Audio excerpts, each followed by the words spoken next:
Sidney Crosby scored a hat-trick against Columbus yesterday to lift the Penguins over the Blue Jackets, and in true Sidney Crosby fashion, 2 of the 3 goals were scored from his office. One that he banks off the goalie with just like a sliver of space there, and the other one was just signature Crosby, that deflection. I mean, how many times have we seen that over his career? But still, it's awesome to know that in 2023, we're still seeing this from him. And I mentioned this in the offseason, and even towards the end of last season, I've really started to appreciate Crosby more because I'll be honest, I took him for granted for a lot of years there. Like, yeah, it's Sidney Crosby, whatever. He's going to do Sidney Crosby things. But as he's aged here, I've started to realize, like, hold up a minute.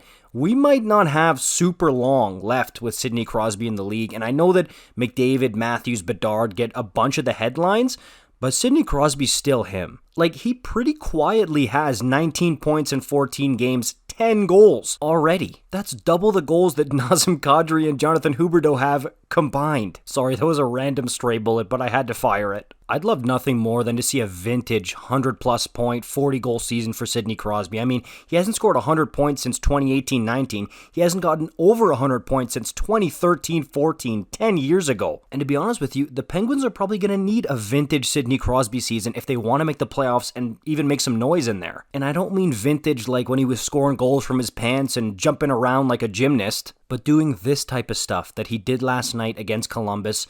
That's what the Penguins need, and that's how he's going to pile up the cookies. And I've been manifesting it in like every video I make about these two guys, but with the Pens and Caps both on hot streaks, hockey gods, I promise I'll never cherry pick again in Beer League if you give me another Crosby versus Ovechkin playoff series. Like, these are two teams who are near the end of the road with this current core that they have. They're aging. Ovi and Sid would both know, like, hey, I mean, look, this might be our last shot to go on a deep cup run here. I'm going to give this everything I have to give one more chance at this. That alone would probably make for some of the best hockey of the whole year. Although, while Crosby has been dominant to start the season, Ovi really struggled out of the gate, so we'll see what happens in that front, but hey, this is just still awesome to see. Don't get me wrong, I love this new era of NHL players that have come in, like Matthews, McDavid, Bedard, Connor Zary, Nathan McKinnon, like just really great players that are so fun to watch on a nightly basis.